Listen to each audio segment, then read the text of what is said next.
Alors, ce que nous allons faire aujourd'hui, on va reporter le test, bien sûr, pour la prochaine séance. Et nous aurons pour la prochaine séance aussi quelques exercices sur la prévision. Je préfère que ce soit en présentiel, hein. Donc, on va juste inverser les séances 4 et 5. Pour la semaine prochaine, vous aurez un petit test de 20 minutes pour l'évaluation des compétences pour la partie prévision de la demande. Et on aura aussi quelques exercices, 2-3 exercices de la série déjà partagés sur votre Classroom. Pour cette séance, je vais profiter de l'enregistrement, j'espère, pour vous enregistrer une petite révision sur les techniques d'ordonnancement, les techniques de prévision de la demande. Et on va passer par la suite à la première partie de la continuité de la gestion de la production. Après la prévision, c'est la planification de la production. Donc, un petit rappel sur la prévision, c'est une anticipation d'un événement futur qui peut être basé ou bien sur des données historiques, et là on parle de séries chronologiques et de méthodes quantitatives. Sinon, si on n'a pas d'historique ou l'historique n'est plus fiable, on peut adopter des méthodes qualitatives telles que par exemple la méthode Delphi ou l'avis des experts ou l'étude de marché. L'objectif de la prévision, c'est d'obtenir une image projetée dans le futur en se basant sur l'historique et les événements, voilà, les circonstances qui ont changé pour diminuer l'erreur. Je vais vous rappeler tout à l'heure les différentes techniques de prévision. La planification, juste après, c'est la confrontation de la valeur de la prévision aux ressources de l'entreprise pour voir qu'est-ce qu'on peut faire et qu'est-ce qu'on ne peut pas faire. Donc, on va s'intéresser en plus de la demande étudiée dans la fonction prévision, on va s'intéresser à la planification de la production de cette demande dépendamment des ressources de mon entreprise. On va commencer par un rappel de la fonction, des techniques de prévision. Je vais utiliser pour le rappel le fichier Excel que nous avons, les deux fichiers Excel que nous avons déjà eu en classe. Donc, qui peut me rappeler comment nous avons catégorisé les techniques de prévision? Qui fait la mise en famille des techniques de prévision?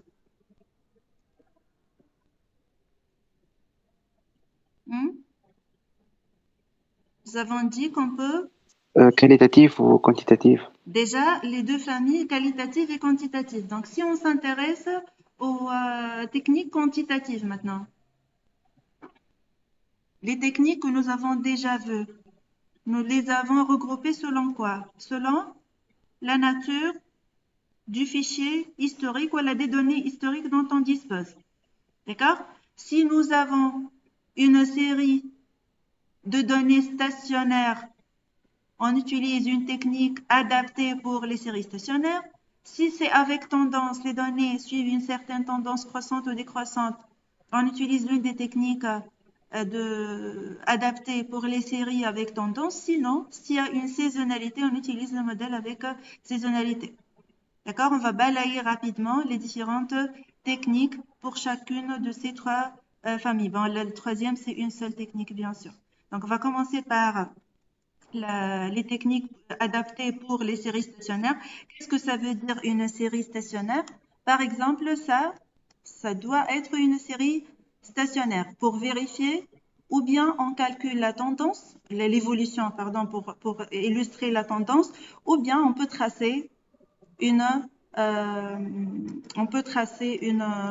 courbe pour illustrer l'évolution des différentes données historiques. Je pense graduation, non, étiquette. J'ai oublié. Comment? Je vais changer je vais changer l'échelle. Stationnaire, ça ne veut pas dire que c'est parfaitement horizontal. c'est presque stationnaire, mais j'ai oublié. Voilà. J'ai oublié comment mettre à jour les valeurs limites. Donc, je commence par exemple à 20 et jusqu'à... Non, bon, j'arrive pas à faire ça, c'est pas grave. Donc, série stationnaire, c'est-à-dire toutes les données tournent autour d'une valeur moyenne. D'accord? Oui. Nous, les techniques que nous avons vues, on peut utiliser la simple moyenne, la somme des différentes valeurs divisée par le nombre de périodes. Donc ici, nous avons 12 périodes et on cherche la prévision de la 13e période. Donc il suffit de calculer la moyenne simple. Sinon, on peut utiliser la moyenne mobile. C'est-à-dire quoi la moyenne mobile? Ici, par exemple, c'est la moyenne mobile d'ordre 2. C'est-à-dire que la prévision de la période I, c'est la moyenne des valeurs réelles de la période I-1 et I-2. Dans ce cas, 13, la prévision de la période 13, c'est la valeur réelle ou les ventes réelles des périodes 11 et 12. Et on peut appliquer ça à partir de la période 3, puisque nous avons besoin au moins des deux périodes 1 et 2 pour calculer les moyennes. On peut utiliser aussi d'autres ordres, ordre 4, 5, 6. Comment choisir entre le nombre de périodes pour la moyenne mobile? Comment on choisit ces périodes-là? Comment on peut choisir? Il y a deux façons de choisir le nombre de périodes, voilà, de trouver le nombre de périodes optimales pour une prévision. Selon la stabilité ou la réactivité. Très bien. Selon si on cherche une stabilité ou une réactivité, si on augmente le nombre de périodes, on cherche quoi? Une stabilité. Si on diminue le nombre de périodes, on cherche une réactivité puisque lorsqu'on calcule la moyenne mobile, on choisit les deux périodes juste avant. Donc, on va rester proche des circonstances des deux périodes précédentes, par exemple. Si on augmente le nombre de périodes, on cherche plutôt un lissage pour la production et donc une stabilité de la production. Très bien. Sinon, donc c'est un choix entre stabilité et réactivité. Sinon, tout simplement, on calcule l'erreur. Madame, Oui. je ne comprends pas, c'est la stabilité et la réactivité de quoi exactement? La stabilité de la production. Lorsque tu fais la moyenne, qui la moyenne simple, cette valeur de 33,58, si je décide de produire 33,58, c'est-à-dire que je serai proche de toutes ces valeurs-là. D'accord? Si je trace la courbe, ça va rester toujours stationnaire. D'accord? À quoi aller? Maintenant, juste ces deux-là. Est-ce que je vais prendre en considération les circonstances, Hedouma? Est-ce que la production va certainement être stable? Ou alors il y a une probabilité que ça augmente brusquement ou elle diminue brusquement? Il y a cette probabilité-là, oui ou non? Oui. Donc, donc je cherche une réactivité par rapport à quelque chose qui s'est passé les deux dernières périodes. Une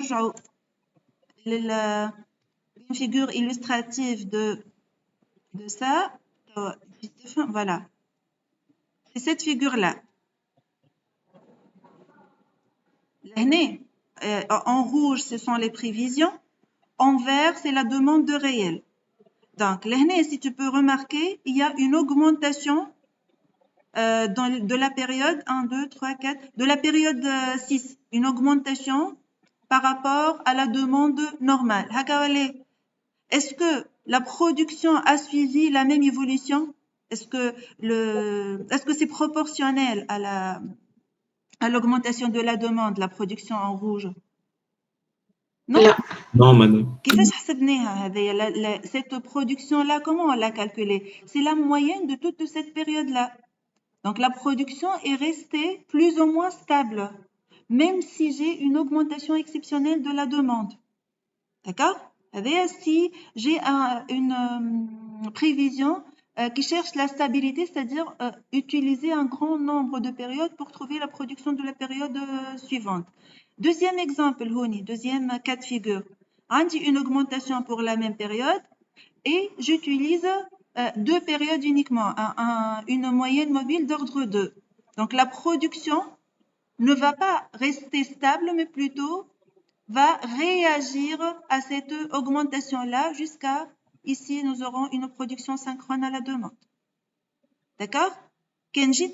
Avec les mêmes données, la différence, c'est que j'ai considéré une production, voilà, j'ai cherché une prévision pour une production stable, donc j'ai utilisé un grand nombre, voilà, toutes les périodes de l'historique. Ici, j'ai utilisé les deux périodes les plus proches, le rouge, le cadre al-Barani en rouge. J'ai utilisé uniquement ces deux périodes. Je vais utiliser ces deux périodes. Ici, je vais utiliser les deux périodes, etc. Donc, ce n'est plus stable, mais plutôt ça va réagir à ce qui s'est passé pour les deux périodes précédentes. D'accord? Ouais, فهمت. D'accord. On revient à notre... ici, on revient au calcul de l'erreur. Donc, ou bien on a stabilité ou réactivité. Sinon, on peut calculer l'erreur entre les données réelles et les données calculées par le modèle de prévision. Dans notre cas, c'est la moyenne mobile d'ordre 2 et la moyenne mobile d'ordre 4. Donc, quels sont les types d'erreurs qu'on peut calculer? On peut calculer. Combien d'erreurs on a discuté? C'est la dernière fois. Principalement deux calculs d'erreur, mais il y a le signal de dérive aussi. Donc, on a déjà l'erreur absolue, la valeur réelle moins prévisionnelle. Donc, la valeur réelle moins prévision de la période I t'atteint l'erreur absolue. À partir de cette erreur absolue, je peux calculer les deux calculs d'erreur les plus utilisés, l'écart moyen absolu, MAD, ou bien l'erreur quadratique moyenne, notée aussi MSD, Mean Standard Deviation, d'accord? Ou la ZA MSE, MSD, elle est utilisée plus fréquemment. L'erreur, voilà l'écart moyen absolu se calcule par la somme des valeurs absolues de E divisée par le nombre de périodes.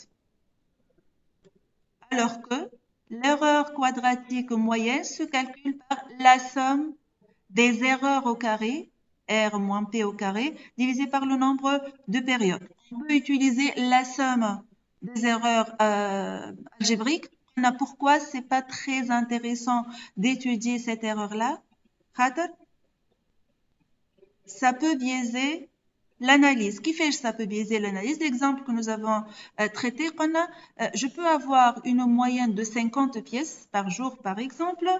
On dit une journée avec une augmentation de 40 pièces et une diminution de 39 pièces. Donc, on dit plus 40 moins 39, la somme c'est 1. Donc, si j'utilise ce calcul d'erreur, je vais analyser quoi? Je vais analyser que j'ai une erreur de une pièce, ce qui n'est pas vrai. Donc, dans le cas général, l'erreur moyenne qui utilise les valeurs algébriques de l'erreur n'est pas très utilisée. On utilise plutôt ces deux erreurs-là. Comment choisir entre ces deux erreurs? Je connais Comment on choisit entre l'erreur quadratique et l'écart moyen absolu? On doit choisir. Oui, très bien. Oui. Valeur maximale. L'erreur, le calcul d'erreur le plus adapté à notre étude, c'est celui qui me donne, voilà, qui minimise le maximum des indices, c'est-à-dire qui me donne la valeur maximale la plus petite. Si on revient à notre fichier Excel, ici, on a calculé l'écart moyen absolu. Si on peut vérifier, c'est la somme des valeurs absolues divisée par le nombre de périodes qui est dans ce cas égal à 10. Allez, 10. 10 c'est l'ordre de Nahina, les deux premières périodes pour calculer la première valeur de la période 3, la première prévision de la période 3. Et ici, c'est la somme divisée par 8 puisque nous avons besoin de 4 périodes pour calculer la première valeur de prévision. Deuxième calcul, c'est l'erreur quadratique. Donc ici, c'est la somme des carrés divisé par 10 aussi. Selon ce qui a été dit ici, on choisira la méthode qui minimise le maximum des indices. On va choisir l'écart moyen ou l'erreur quadratique. شكون يعطيني la valeur minimale du maximum. هنا le maximum في l'erreur في l'écart moyen قداش؟ C'est 3,47 هكا ولا؟ Le maximum في l'erreur quadratique, c'est 14,26. أنا هي l'erreur qui minimise la valeur maximale. C'est l'écart L'écart moyen. Donc, si je vais comparer, est-ce que je vais utiliser, est-ce qu'il vaut mieux utiliser une moyenne mobile d'ordre 2 ou d'ordre 4? Je vais comparer l'écart moyen absolu parce que ça donne la valeur maximale la plus petite. C'est-à-dire, la dernière remarque, qu'est-ce que ça veut dire? Je n'exclus entre l'écart moyen et l'erreur quadratique. D'accord? Et l'erreur absolue éventuellement. D'accord? Donc, il y a les deux types d'erreurs et en plus de ça, on peut suivre, voilà, on doit même suivre l'évolution de cette erreur-là. C'est-à-dire quoi suivre? J'ai calculé la prévision de la période 14. Lorsque j'arrive à la période 14, j'aurai une vente réelle de la période 13, pardon. J'aurai une vente réelle de la période 13. Je vais calculer la prévision de la période 14. J'aurai une vente réelle de la période 14. Donc, l'erreur va évoluer. Il y a un moyen pour contrôler ou poursuivre régulièrement cette erreur-là pour voir si je dois continuer à utiliser ce calcul de prévision ou alors je dois voir ce que je suis en train de faire. Cette méthode pour suivre l'évolution de l'erreur, c'est ce qu'on appelle le signal de dérive noté SD. Comment se calcule le signal de dérive? Par l'équation suivante. La somme des valeurs absolues de l'erreur RI moins PI, c'est-à-dire la valeur réelle, vente réelle moins prévision, divisé par l'écart moyen absolu.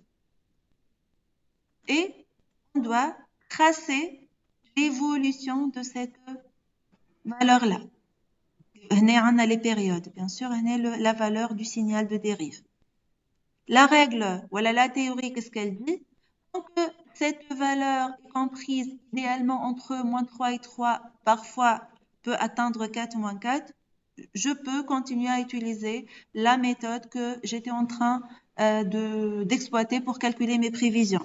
Si ça dépasse les limites, comme ici pour les périodes 7, à partir de la période 7, je dois revoir ma méthode de calcul de la prévision que j'utilise. D'accord? Un autre exemple, il y a un dépassement pour la limite déjà définie. Théoriquement, doit être 3 ici. D'accord? Donc, les types d'erreurs qu'on peut utiliser pour évaluer une méthode de prévision, pour voir si je suis sur la bonne voie ou pas. Donc, moyen simple, moyenne mobile d'ordre que je vais choisir selon la stabilité, réactivité ou la part calcul d'erreur. Les quatre principaux types d'erreurs que je peux calculer, l'écart moyen absolu, l'erreur quadratique moyenne, l'erreur absolue, R moins I, et le signal de dérive pour contrôler, voilà, pour suivre régulièrement l'évolution de cette erreur-là au cours des périodes. Je vais utiliser aussi la moyenne pondérée. C'est comme la moyenne mobile, sauf que on ne va pas attribuer une pondération égale à 1 pour toutes les périodes. Dans le cas général, on attribue une valeur plus importante à la période la plus proche de la prévision. Comment on choisit ces pondérations? La somme doit toujours être égale à 1, bien sûr, pour avoir un 100%. Et si je cherche une réactivité, je donne plus de poids sur la période juste avant. D'accord? On peut simuler si nous avons un logiciel de simulation. Je un logiciel que nous avons vu la dernière semaine qui me permet entre... C'est POMQM, très bien. Donc, il y a plusieurs fonctionnalités entre autres le forecasting qui nous intéresse pour ce module-là. D'accord? Donc, je peux utiliser la moyenne mobile pondérée et donc, pour calculer la prévision de la période 13, toujours dans une série stationnaire, la même série, je vais calculer 0,5 fois 32 plus 0,3 fois 37 plus 0,2 fois 40 et je vais avoir la valeur de la prévision pour la période 13 en utilisant la moyenne mobile d'ordre 3 selon ces pondérations-là. Et nous avons ici une autre pondération avec plus de poids sur la période 12, sur la période I-1 si vous voulez. Comment choisir les pondérations? Kif kif. Stabilité, réactivité ou bien un calcul d'erreur. Dernière méthode pour le calcul des prévisions pour les séries stationnaires, c'est la méthode exponentielle simple avec un coefficient alpha avec le même raisonnement que le nombre de périodes. Alpha doit être toujours entre 0 et 1.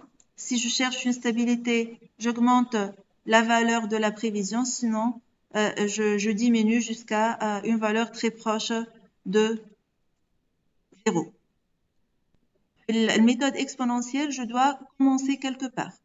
Puisqu'il s'agit d'une série stationnaire, ce 42, je dois commencer, je dois avoir un point de départ. Ici, par exemple, dans cet exemple-là, nous avons choisi que la prévision de la période 2 est supposée égale à la valeur réelle de la période 1.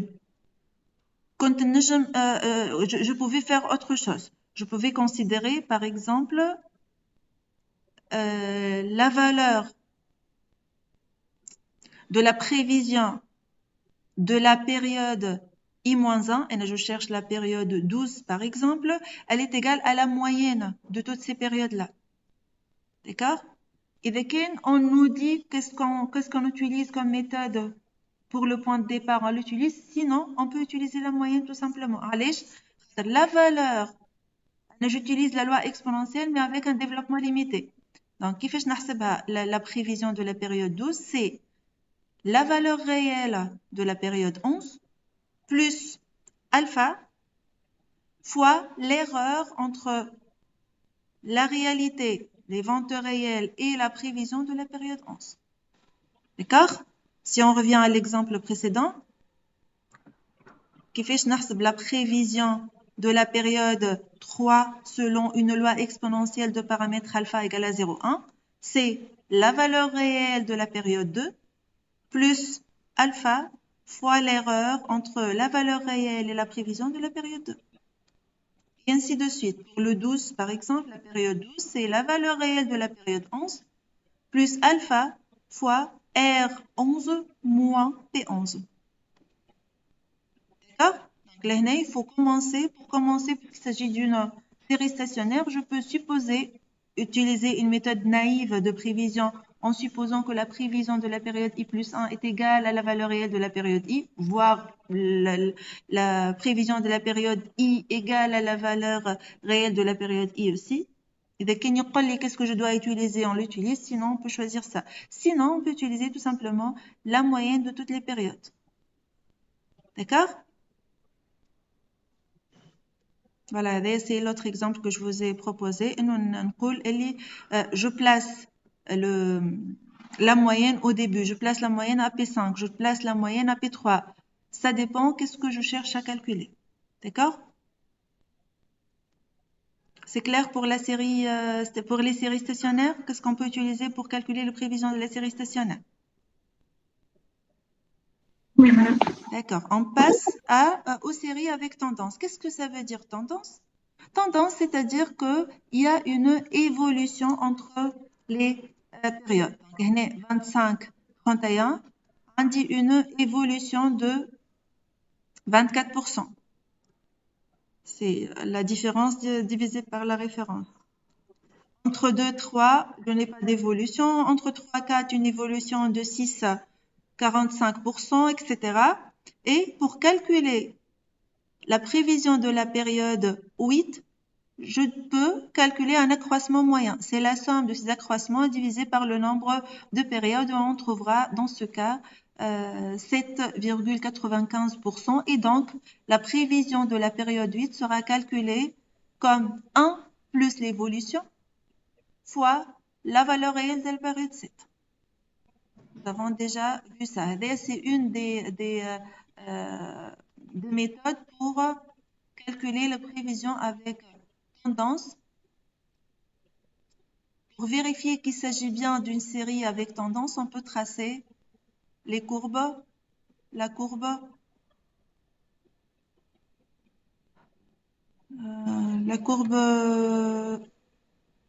des données réelles. C'est une tendance croissante dans ce cas et c'est bien vérifié par les calculs puisque nous avons une évolution de 7,95%. D'accord? Quelles sont les méthodes qu'on utilise après avoir vérifié qu'il s'agit d'une série chronologique avec tendance? On peut utiliser le lissage double. C'est comme le lissage simple, mais ça utilise deux paramètres alpha-bêta. Toujours, il faut commencer quelque part. Donc, l'équation, ce sont ces équations-là. À jour le cours, vous allez trouver ces équations et les explications aussi. Donc, il faut commencer par une valeur de prévision.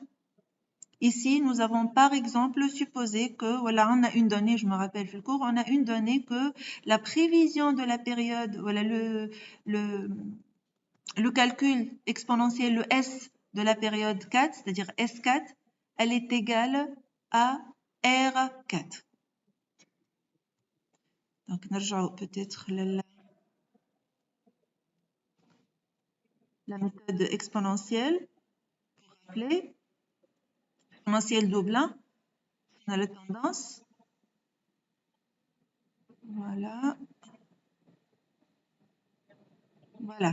Donc, ici, vous avez les équations. I plus 1, la prévision de la période I plus 1 égale le calcul selon la loi exponentielle simple de la période I plus une tendance calculée avec cette formule-là. La convention dit quoi? Dit que si j'ai les valeurs de alpha, bêta, on va les prendre telles que données. Sinon, on suppose que alpha est égal à bêta. Et on doit commencer par une estimation de la tendance. C'est ce que nous avons fait ici. Ici. Ce que nous avons fait ici, une estimation de la première tendance. Donc, la première tendance, on l'a estimée par C6, c'est lié à la valeur réelle de la période 4 moins la valeur réelle de la période 1 divisée par 3. C'est une tendance, c'est une moyenne de l'évolution. Et nous avons calculé par la loi exponentielle simple, selon cette formule-là, nous avons calculé S4 comme étant valeur réelle plus alpha fois valeur réelle moins valeur prévisionnelle. Par la suite, on va commencer par la période 5. Donc, par la période 6. La période 6, la prévision de la période 6 égale à quoi? S5 plus T5. S5, elle est calculée par la loi exponentielle simple de paramètre alpha. Et T5, elle est calculée par cette formule-là. On va appliquer tout simplement ça. Ici, vous avez les équations. Ici, vous avez les calculs. Et on continue jusqu'à terminer tous nos calculs et calculer la prévision de la période 11 en utilisant la loi exponentielle double, puisque nous avons vérifié que ces données de la série chronologique suivent une évolution selon une tendance bien déterminée, ou bien en traçant la courbe de tendance, ou bien en calculant la moyenne des pourcentages d'évolution entre les différentes périodes. D'accord? Ça, c'est la première méthode. Mais dans votre cours, vous allez trouver, bien sûr, les détails de calcul, comme les différentes équations. Deuxième méthode de calcul, c'est la méthode moindre carré. Donc, on a les équations Hadoma, ce sont des données, bien sûr. Et nous avons une base de données avec une série avec tendance. On a élu la base de données. Dans le cas général, elle est divisée en deux. Une première partie qui sera utilisée pour le calcul du modèle. On a jusqu'à n égale à 5, les 5 premières périodes. Et les 3 dernières périodes, c'est pour valider le modèle-là. Il suffit juste d'appliquer ces équations-là. Donc, on applique ces équations pour calculer les valeurs de D moyenne de SXY, SXX, A et B, pour enfin utiliser l'équation Y, la prévision égale à A plus BX. Si on calcule les prévisions par la régression linéaire des périodes 6, 7, 8, on va trouver ces valeurs-là avec ces erreurs-là. D'accord? C'est pour valider le modèle. Là, on ne va pas s'intéresser la validité du modèle. Ce qui nous intéresse, comment utiliser la méthode de moindre carré pour calculer les prévisions et la méthodologie de validation de ce modèle-là. Parce que là, vous pouvez vérifier, il y a une erreur très importante de 30% et de 29%, presque 30% et 34%. C'est pas acceptable d'avoir un tiers de la production comme erreur. Hein. Mais là, on va juste nous intéresser à la méthodologie. Comment utiliser le moindre carré? Quand est-ce que déjà utiliser la méthode de moindre carré? C'est lorsque j'ai une série chronologique avec tendance. On peut utiliser la méthode de moindre carré. Et comment on fait ça? On va diviser la base de données en deux, généralement 2 tiers pour le calcul du modèle et 1 tiers pour la validation. Mais ça sera une donnée en cas où vous aurez un exercice sur ça. Et on détermine le modèle en calculant les différents paramètres du modèle. Voilà, de la méthode de calcul par moindre carré, on calcule les paramètres A et B, on applique l'équation prévision égale à A plus B fois la valeur réelle de la période précédente, de la période I, X. On remplace X par la période pour trouver la prévision. Donc ici, on remplace X par 5, par 6, si on va chercher la période 6, si on va chercher la prévision de la période 6, et puis on peut calculer les erreurs par l'une des équations, voilà un simple calcul de pourcentage. D'accord? Donc, شفنا pour les séries chronologiques avec tendance, la méthode quoi? Exponentielle double, la méthode moindre carré, et on peut aussi utiliser la méthode des séries avec causalité dans le cas où j'ai une causalité. Qui fait je décide si j'ai ou pas une causalité lorsque nous avons ce que nous avons appelé quoi? Une causalité lorsque j'ai une corrélation. Et là, nous avons une équation du calcul de la corrélation qui est là, cette équation-là. D'accord? Corrélation, c'est-à-dire qu'il y a une causalité entre l'évolution des paramètres. On a donné l'exemple de l'augmentation de la température extérieure et l'augmentation de la consommation du glace. Les glaces lorsque la température augmente. L'exemple que nous avons traité en classe, c'était l'augmentation de nombre de plats préparés en fonction de la population studentine. Donc, lorsque le nombre d'étudiants augmente, le nombre de plats préparés par le restaurant ou le réfectoire universitaire augmente. C'est une causalité. Mais c'est une causalité qui est claire. Mais dans le cas général, il y a des équations qui sont utilisées pour justifier s'il y a ou pas une causalité qui peut être bien positive ou bien négative. Positive, c'est-à-dire les deux paramètres augmentent dans le même sens. Augmentation du nombre d'étudiants augmente le nombre de plats.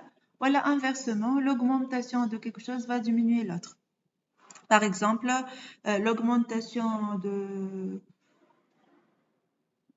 de la surface va diminuer le coût de production, si vous voulez. La vente, l'augmentation de la vente va diminuer les dépenses. C'est une corrélation inversement proportionnelle. D'accord? C'est la troisième méthode pour l'étude pour le calcul des prévisions pour les séries chronologiques avec causalité. D'accord? Donc, kiff, on dit une équation, y égale à x plus b. On calcule le a par cette formule-là, on calcule le b par cette formule-là, et puis on va calculer les prévisions. On peut aussi calculer les prévisions on remplace le x par quoi? Par la période? Voilà, par le nombre de restaurants, voilà, par quoi? pour calculer le Y qui est les ventes annuelles de plat. On remplace X par quoi?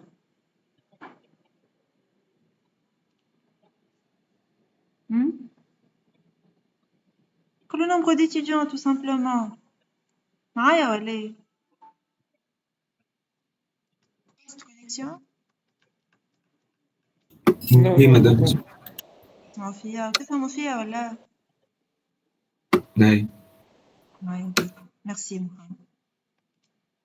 De rien. Oui. On peut passer?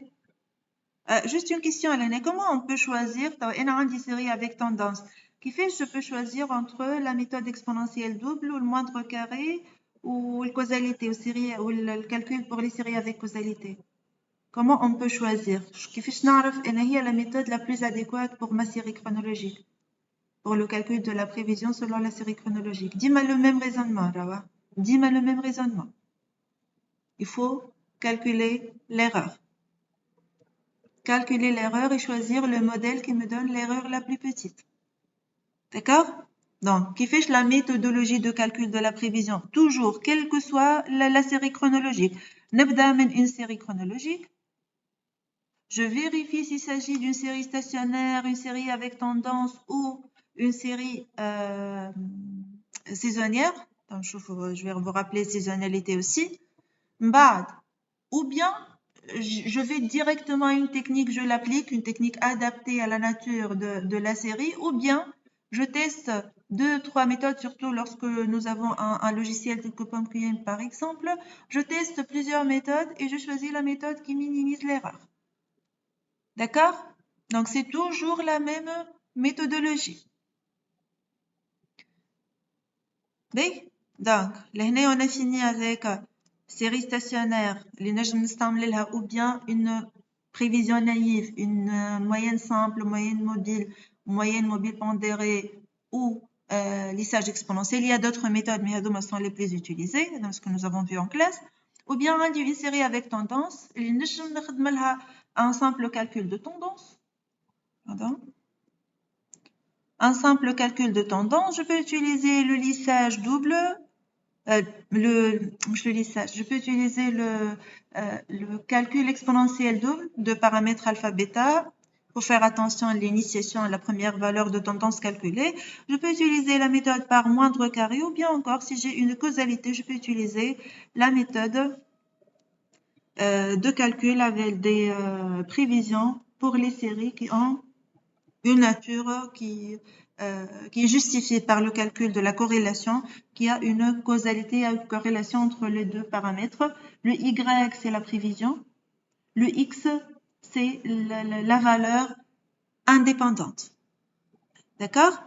Sinon, s'il ne s'agit ni d'une série chronologique stationnaire, ni d'une série avec tendance, mais d'une série avec saisonnalité, j'applique le modèle de prévision pour les séries chronologiques avec saisonnalité. Là, j'ai 4 cycles, en bleu, 1, 2, 3, 4. Chaque cycle, il est formé par 4 périodes. Là, on va travailler par période, qui fait que je peux vérifier qu'il s'agit d'une série saisonnière. Je trace tout simplement l'évolution des données. D'accord? Je trouve qu'il s'agit bien d'une série chronologique avec saisonnalité. Et là, j'ai 4 cycles. Le T, qu'est-ce que je cherche pour les séries avec saisonnalité? Qu'est-ce que je cherche? Là. Donc, je cherche quoi? Je cherche le multiplicateur saisonnier. Le multiplicateur saisonnier, c'est un coefficient que je vais utiliser pour ramener les données saisonnières en des données avec tendance. Donc, je vais chercher ces CI qui vont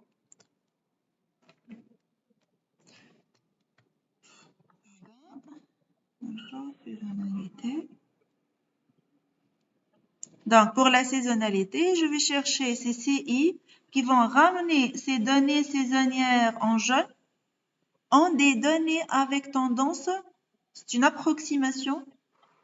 On une donnée avec tendance représentée ici avec le rose. Donc, ces coefficients, ces multiplicateurs saisonniers, c'est la première étape qu'on va appliquer ou qu'on va faire pour le calcul des prévisions si j'ai une série chronologique avec saisonnalité. Comment on fait concrètement maintenant? On commence par vérifier s'il s'agit d'une série chronologique avec saisonnalité. C'est bien ça. On calcule la moyenne mobile d'ordre 4 qui est égale au nombre de périodes par cycle pour chaque cycle.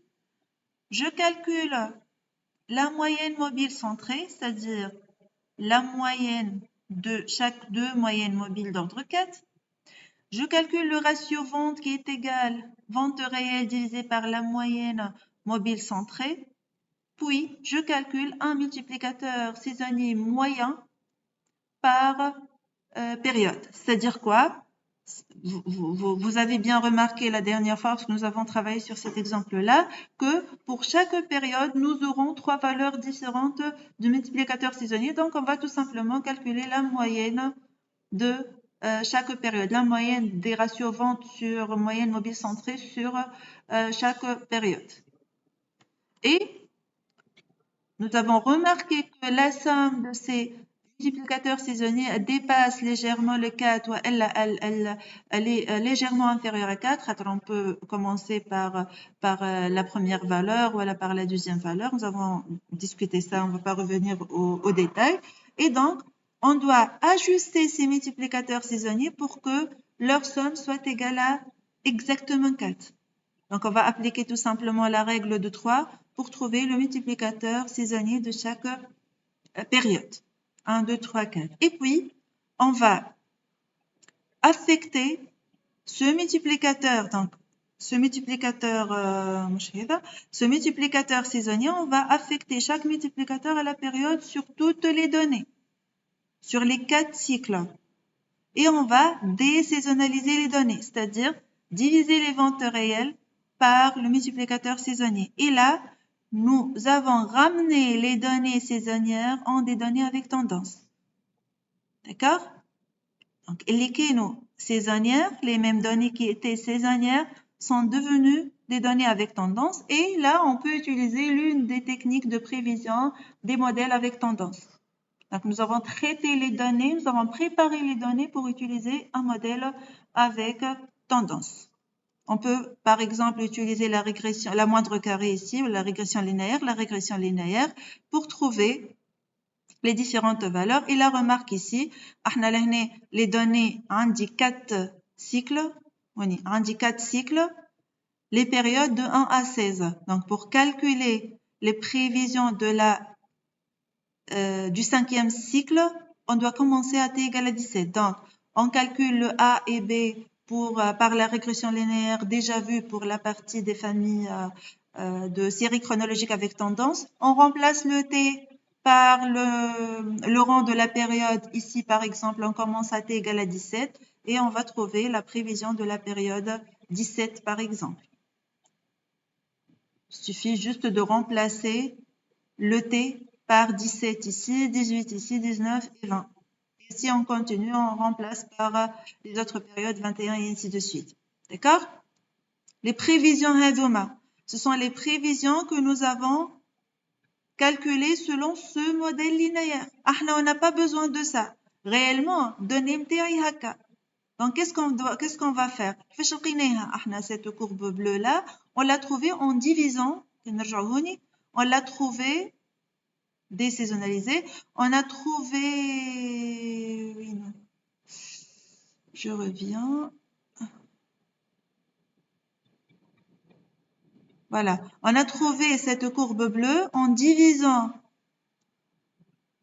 le vente par le multiplicateur. Donc, pour retrouver les données réelles, on doit faire quoi? On doit qsemna les données réelles par un multiplicateur saisonnier. Et on a projeté... Oui? multiplication. On multiplie, très bien. On a l'opération inverse pour récupérer les données réelles. D'accord? Donc, pour trouver des données désaisonnalisées, j'ai projeté, voilà, j'ai calculé selon une régression linéaire pour trouver la projection. Pour revenir à la situation initiale, je dois multiplier par le multiplicateur ajusté pour retrouver les données réelles. Donc, باش نرجع كان نرجعوا للبريزونطاسيون نتاعنا وين باش نرجع للcourbe jaune et la courbe réelle. On multiplie par le multiplicateur saisonnier. Et c'est la méthode de prévision une des méthodes de prévision lorsque nous avons une série chronologique avec saisonnalité. On vérifie la saisonnalité puis on applique ces étapes-là. Je nomme les étapes rapidement, comme déjà fait le cours les étapes. Vous avez le fichier Excel pour l'application. Donc, je nomme les étapes. On commence par une moyenne mobile, moyenne mobile centrée, ratio vente, multiplicateur saisonnier, multiplicateur saisonnier ajusté. On applique la méthode de décomposition et ramener les données saisonnières en des données linéaires avec tendance et puis revenir aux données saisonnières. Vous avez les différentes étapes. Et enfin, une fois les données sont préparées, la méthode de décomposition, c'est désaisonnaliser les données, calculer la tendance, puis revenir aux données réelles de la série chronologique. On a choisi par exemple la méthode moindre carré, une régression linéaire par moindre carré. Et il faut toujours se rappeler que le T, ici, pour trouver la valeur de la prévision Y, on remplace T par la période suivante. Donc, je dis 1, 2, 3, 4, sinon on va trouver la même valeur. 1 jusqu'à 16, donc je remplace par 17, 18, 19 et 20. D'accord? Voilà. L'erreur, on a déjà parlé de ça. Et là, nous avons fini avec la prévision. Le résultat de la prévision, c'est un chiffre. Un chiffre qui me donne une idée sur la demande des clients. Et on va utiliser ce chiffre-là en plus de la gamme de production, le poste de charge, la nomenclature et le stock pour calculer les plans, les différents plans de la planification. On va commencer par le plan global, puis le plan industriel commercial PIC, le PDP, et on finit par un calcul MRP de besoin net, un calcul de besoin net pour donner le résultat de ce calcul MRP de besoin net. MRP, c'est le résultat final. Des ordres de fabrication qui vont faire l'objectif de l'ordonnancement, des ordres d'achat ou d'approvisionnement qui vont être lancés pour achat ou pour stock.